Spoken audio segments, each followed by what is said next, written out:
Viewers, welcome to TV next review. Cinema ఏదైనా సరే తను టేకప్ చేశాడంటే అది సంచలనమే.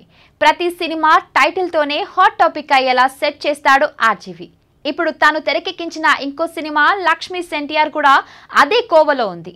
ఇప్పటికే మహానీయుడైన ఎన్టీఆర్ జీవిత చరిత్ర ఆధారంగా ఎన్టీఆర్ కథానాయకుడు, ఎన్టీఆర్ మహానాయకుడు పేరుతో సినిమాలు వచ్చినప్పటికీ వాటిలో ప్రేక్షకులకు పాజిటివ్స్ మాత్రమే చూపిస్తే ఎలా అని లక్ష్మీ ఎన్టీఆర్ అనే సినిమాతో అసలు ఎన్టీఆర్ జీవితంలో ఏం జరిగిందో చాలా మందికి తెలియని కథను చూపించబోతున్నానంటూ కుటుంబ కుట్రల చిత్రం అని మొదటి నుంచి చెప్పుకుంటూ వస్తున్న Varma first look, teaser, trailer, పాటలు ఇలా అన్నింటితోనూ ఆకట్టుకుంటూనే ప్రేక్షకుల నుంచి మంచి స్పందన రాబట్టుకోగలిగాడు. వర్మ ద్వారా ఆయన ఎన్టీఆర్ అసలు జీవితాన్ని తెరపై చూడొచ్చనే నమ్మకంతో ఉన్న ప్రేక్షకుల అంచనాలను వర్మ నిలబెట్టుకోగలిగాడా లేదా అన్నది ఈనాటి రివ్యూలో చూద్దాం.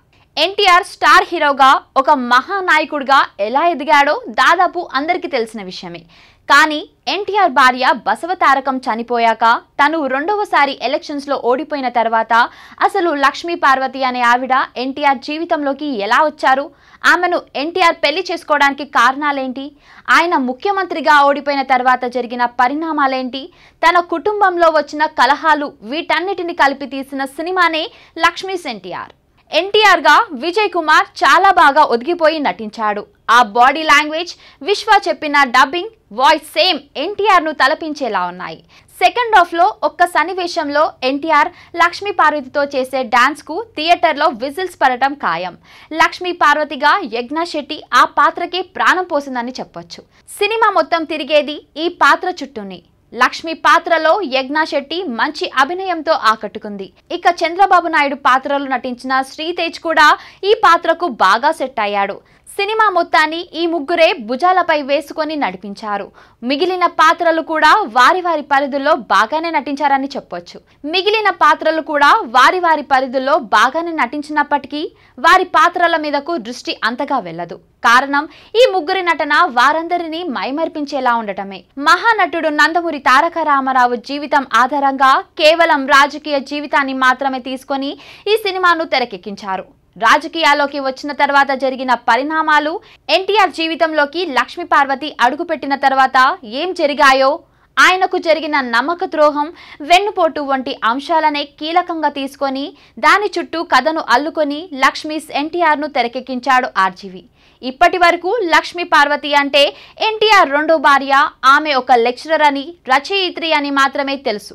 కానీ అసలు ఆమె ఎన్టీఆర్ దగ్గరకు ఎలా వచ్చింది, ఆయన మనసును ఎలా గెలుచుకుంది, ఈ కారణంగా ఎన్టీఆర్కు ఆయన కుటుంబం మరింతగా ఎలా దూరమైంది అనే విషయాలు దాదాపు చాలా వరకు ఎవరికీ తెలియదు. లక్ష్మీ పార్వతి, ఎన్టీఆర్ల మధ్య వచ్చే ప్రతి సన్నివేశాన్ని చాలా ఎంగేజింగ్గా ప్రతి ఒక్కరూ కన్విన్స్ అయ్యేలా బాగా చిత్రీకరించాడు వర్మ. అంతేకాదు వారిద్దరి మధ్య అనుబంధాన్ని కూడా చాలా బాగా చూపించాడు. లక్ష్మీ పార్వతి ఎన్టీఆర్కు పరిచయం అవ్వడం, వారి పరిచయం ఇంకాస్త బలపడటంతో ఫస్ట్ హాఫ్ కాస్త త్వరగా అయిపోయినట్టుగా అనిపిస్తుంది. కానీ సెకండ్ హాఫ్కు వచ్చేసరికి కథ చాలా స్లోగా సాగిపోతున్నట్లు అనిపిస్తుంది. ఇక దాగుడు మూతలేవీ లేకుండా సినిమా అంతా చంద్రబాబుని డైరెక్ట్ గా టార్గెట్ చేస్తున్నట్లుగా అనిపిస్తుంది. ఎన్టీఆర్ ను గద్దె దించడం, ఆయన జబ్బున పడడం లాంటి సీన్స్ మాత్రం ఎన్టీఆర్ అభిమానులను కాస్తంత కలవరపెట్టక మానవు. ఏదేమైనా ఈ మధ్య కాలంలో వర్మ తీసిన సినిమాలో ఇది మంచి సినిమా అనే చెప్పుకోవాలి. సినిమాటోగ్రఫీ బాగానే ఉంది. కళ్యాణి మాలిక్ సంగీతంలో వచ్చిన పాటలు సందర్భానుసారంగా వచ్చేవి. రీ రికార్డింగ్ గురించి చెప్పుకుంటే తన బ్యాక్గ్రౌండ్ స్కోర్తో సన్నివేశాలను తర్వాతి స్థాయికి తీసుకెళ్లాడు సంగీత దర్శకుడు. ఎడిటింగ్, నిర్మాణ విలువలు సినిమా స్థాయికి తగ్గట్టున్నాయి. ఈ సినిమా ప్లస్ పాయింట్స్ విషయానికొస్తే నటీనటుల నటన, బ్యాక్గ్రౌండ్ స్కోర్, దర్శకత్వం. ఇక మైనస్ పాయింట్స్ విషయానికొస్తే స్లో సెకండ్ హాఫ్. మొత్తానికి లక్ష్మీ ఎన్టీఆర్ కుట్రల చిత్రం అని చెప్పుకోవచ్చు. ఈ సినిమాకి టీవీ నెక్స్ట్ ఇచ్చే రివ్యూ 3.5. మా వీడియోస్ కనుక మీకు నచ్చినట్లయితే like, share and don't forget to subscribe.